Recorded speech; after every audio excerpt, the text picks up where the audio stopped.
முருகா, வெற்றிவேல் முருகா. என் அன்பு பிள்ளை, உன் கண் எதிரே நீ உயிருக்கு உயிராக நேசிக்கும் உன்னவர் வேறு ஒருவரை கரம் பிடிக்க துடித்து கொண்டிருக்கின்றது. இப்படிப்பட்ட துரோகத்தை எனக்கு இழைக்க எப்படி அவருக்கு மனம் வந்தது என்று பல கேள்விகள் உன் மனதிற்குள் ஓடிக்கொண்டிருந்தாலும், உனக்கான உண்மையை நான் வெளிப்படையாகவே உன்னிடத்தில் கூறுவதற்காகத்தான் வந்துள்ளேன். இதை முழுமையாக கேட்டுவிடு தங்கமே.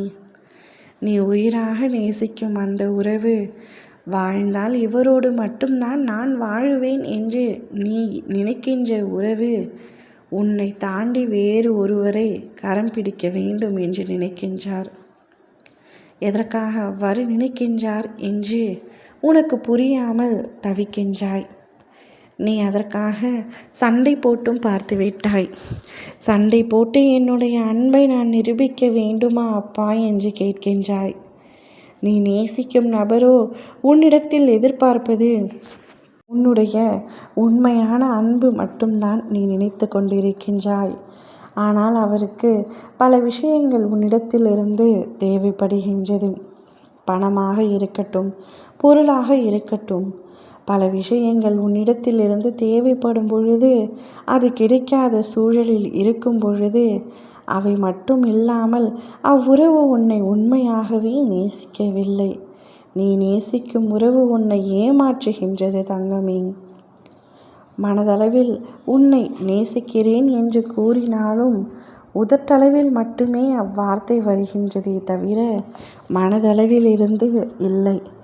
கூறும் பொழுது மட்டுமே அவ்வாறு கூறுகின்றாரே தவிர உன்னை உண்மையாக நேசிக்கவில்லை. காரியமாகும் வரை உன் காலை பிடித்து கொண்டிருந்த உறவு இப்பொழுது காரியம் முடிந்தவுடன் வேறு உறவை தேடி சென்று கொண்டிருக்கின்றது. உன்னால் ஏற்றுக்கொள்ள முடியவில்லை. கதறி அழுகின்றாய், தொடுக்கின்றாய். ஆனால் அவருக்கு மனம் இறங்கவில்லை. நீ வேண்டாம் என்று முடிவெடுத்த பிறகு நீ என்ன சொன்னாலும் அதை கேட்கும் மனநிலையில் அவர் இல்லை. நீ வேண்டாம் என்பது வேண்டாமாகவே இருக்கட்டும் என்று நினைத்து விட்டார்.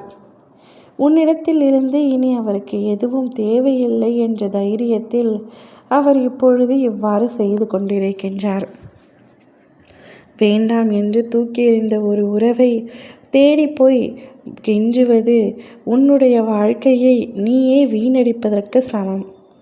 ஒரு முறை வேண்டாம் என்று முடிவெடுத்து விட்டால் நீ என்னத்தான் அவரிடத்தில் அன்பாக பேசினாலும், இப்பொழுது ஏற்றுக்கொள்வது போல தோன்றினாலும், வேறு ஒரு நாளில் உன்னை விட்டு செல்ல மாட்டார் என்பதில் எந்தவித அச்சமும் நம்பிக்கையும் இல்லை தங்கமே.